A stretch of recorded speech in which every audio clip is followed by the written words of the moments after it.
لو انت اول مرة تعملي مخبوزات فالفيديو ده ليكي، مش كلام قنوات بقى وكده، لا بجد الوصفة دي سهلة جدا جدا ولذيذة جدا جدا، ولو انت اول مرة تعملي بجد مخبوزات هتطلع معاكي روعة من اول مرة.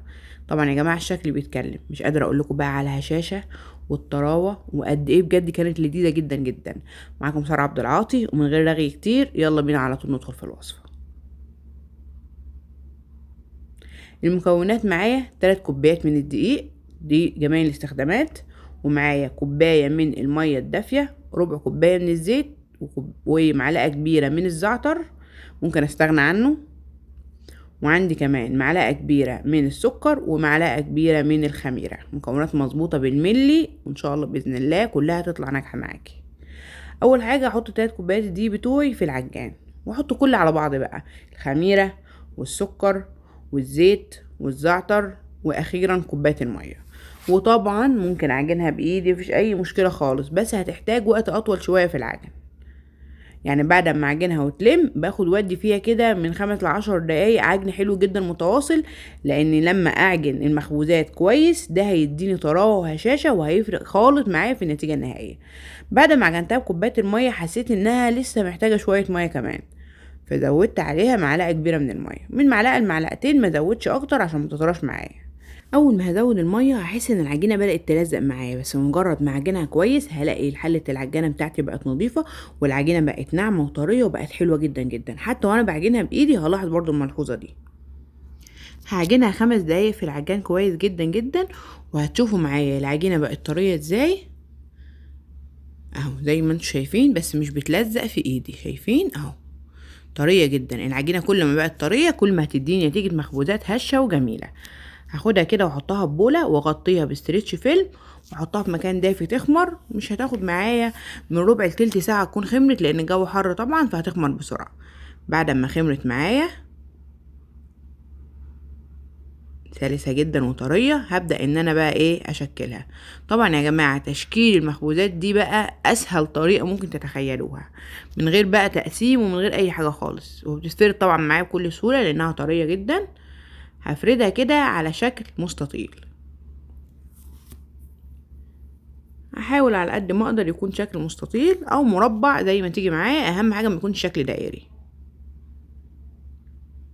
هسويها كده من على الحروف، وهجيب بقى سكينة او قطعة بيتزا وابدأ بقى اقسمها، احاول اقسمها تكون مربعات متساوية بالشكل ده.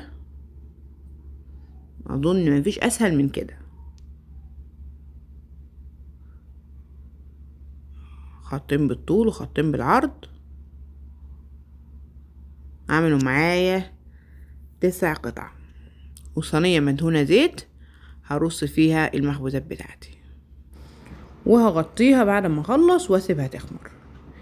هاجي هجهز بقى الحاجات اللي هحطها على وش المخبوزات بتاعتي. معلقه كبيره من الزبده، وعندي مقطعه خضار بصل وطماطم وفلفل، وعندي كمان هنا جبنه موتزاريلا مبشوره، وممكن استبدلها عادي خالص بجبنه رومي، وممكن كمان جبنه قريش لو تحب. هجيب بقى هنا المخبوزات بتاعتي بعد ما خمرت وهدهن وشها بالزبده. طبعا يا جماعه الزبده دي كل ما كان نوعيتها كويسه كل ما هتفرق معايا في طعم المخبوزات وهتديها طعم ألذ. بعد ما هدهن كويس المخبوزات بتاعتي كلها هبدأ بقى ايه اوزع الجبنة بتاعتي زي ما اتفقنا، اي نوع جبنة تحبيه، وممكن كمان نستغنى عنها خالص، بس هي بتديها شكل وطعم لذيذ جدا.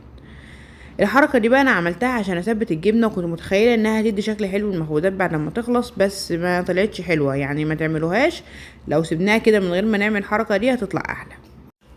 هحط بقى الخضار بتاعي اللي انا مقطعاه على الوش، وطبعا يا جماعه مولعه الفرن على درجه حراره عاليه، والصاج بتاع الفرن في الرف اللي قبل الاخير، وهدخلها الفرن تحمر الاول كويس من تحت، وبعدين اولع عليها الجريل تحمر من فوق. هعمل بقى الحشوه بتاعه السندوتشات، عباره عن سلطه التونه. هنحط معلقتين من الكاتشب، معلقتين من المايونيز، ومعلقه من الشطه اللي بيحبها سبايسي، واقلب كل ده حلو جدا مع بعض. وهجيب علبة التونة هصفيها كويس وهحطها على الخليط ده، يستحسن طبعا التونة تكون مفتتة هتدي نتيجة احلى. وهحط هنا الخضار طماطم وفلفل وبصل مقطعهم رفيع جدا، طبعا يا جماعه كميه الخضار على حسب الرغبه. وهحط بقى عصير نص ليمونه، واقلب الميكس ده كله حلو جدا مع بعض. وبكده الحشوه اللي هحطها في المخبوزات بتاعتي بقت جاهزه. ممكن طبعا يا جماعه استغنى عن الحشوه دي واحط اي حشوه انا عايزاها، بعد ما طلعت معايا من الفرن. شايفين الجمال؟ شكل بيتكلم. شكلها بجد يا جماعه رائع، حلو جدا جدا، وريحتها كانت فظيعه، وطعمها كده من غير اي حشو اصلا كانت رهيبه، ما كانش محتاجه اي حشو. مهم جدا ما تاخدش وقت طويل في التسويه عشان تطلع هشه. بعد ما اطلعها من الفرن هرش عليها شويه ميه خفيف كده واغطيها واسيبها بقى 10 دقايق كده متغطيه. ده هيفرق معايا جدا جدا في الطراوه. نبص بقى على الهشاشه والطراوه. شايفين المنظر؟ رائعه. الشكل بيتكلم فعلا، اللهم بارك. هنجيب بقى الحشوه بتاعتي اللي انا عملتها بتاعت السندوتشات، وهبدا بقى ايه، افتحها بسكينه تكون مشرشره. هتفتح معايا طبعا بكل سهوله. وهحط بقى واحده من الخس، وهاخد بقى الحشوه بتاعت التونه ديت وهحطها في الساندوتش. كانت لذيذه جدا ورهيبه، وممكن نحشيها باي حشوه احنا عايزينها. لو عجبكم الفيديو متنسوش تعملوا لايك، والسلام عليكم ورحمه الله وبركاته.